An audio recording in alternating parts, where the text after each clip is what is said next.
آج کا جو عنوان اور ٹاپک ہے یاد رکھیے وہ ہے جو ہوتا ہے اچھے کے لیے ہوتا ہے۔ تقدیر پر ایمان سے کہیں نہ کہیں اس ٹاپک کا بہت گہرا تعلق ہے۔ یاد رکھیے کائنات کے وجود میں لانے سے 50,000 سال پہلے یاد رکھیے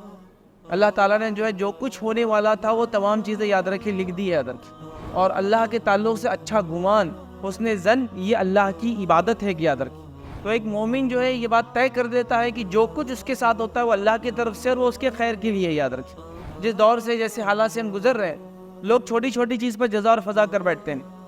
اللہ سے ناراضگی کا اظہار کرتے ہیں، اللہ سے مایوسی کا اظہار کرتے ہیں، اللہ سے ناراضگی کے علاوہ تقدیر کو کوستے اور کاٹتے ہیں۔ اور اسی کئی مثالیں میں آپ کو دے سکتا ہوں۔ اللہ نے میرے ساتھ ایسا کیوں نہیں کیا،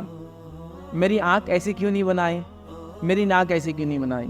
ایسا لباس مجھے کیوں مہیا نہیں کیا، ایسا مال و دولت مجھے کیوں نہیں دیا، ایسا جسم مجھے اس کے جیسا کیوں نہیں دیا، ایسی خوبصورتی اس کے جیسا کیوں نہیں دیا، ان کے جیسا مجھے خاندان نے پیدا کیوں نہیں کیا، اس ماحول، اس شہر میں، اس بستی میں، اس ملک میں مجھے پیدا کیوں نہیں کیا، یہاں میں کیوں نہیں ہوں، وہاں میں کیوں نہیں ہوں، میری تنخواہ اتنی کیوں ہے، اتنی کیوں نہیں ہے، یہ ابھی کیوں مرا، یہ ابھی کیوں پیدا ہوا، فلاں چیز ایسی کیوں نہیں۔ ہر روز مرہ کی زندگی میں پریشان ہے،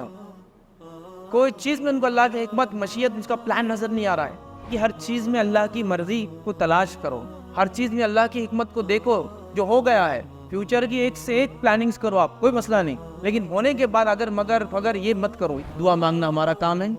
کوشش کرنا ہمارا کام ہے، اس کے بعد نتیجہ آئے تو اللہ پر بھروسہ رکھنا ہمارا کام ہے، اور جو کچھ ہوا وہ اللہ کی طرف سے تھا اور اچھا ہوا، یہ سوچ ہم کو رکھنا ہے۔ یاد رکھیں تو آپ یہ کیوں نہیں سوچ رہے کہ جو مانگا اگر نہیں ملا تو اس کے بدلے وہ چیز ٹل گئی جو میرے ساتھ ہونے والی تھی، کوئی انہونی گھٹنا، کوئی نقصان دہ چیز، وہ ٹل گئی، نہیں سمجھ پا رہے، یا کم از کم یہ سمجھو چلو وہ بھی نہیں ہو تو آخرت کا فائدہ ملے گا۔ تو ہر چیز میں جو ہوتا ہے بندہ مومن اگر یہ دیکھے تو اس کو یا تو دنیاوی فائدہ ہے یا آخرت کا فائدہ ہے ہی اس کے اندر۔ یاد جامع ترمذی کی روایت میں یہاں تک الفاظ ہے اللہ مومن کو آزماتا ہے، اس کی جان میں، اس کی مال میں، اس کی اولاد میں اتنا آزماتا ہے کہ جب اللہ کے پاس حاضر ہوتا ہے تو اس کے اوپر کوئی گناہ باقی نہیں رہتا ہے،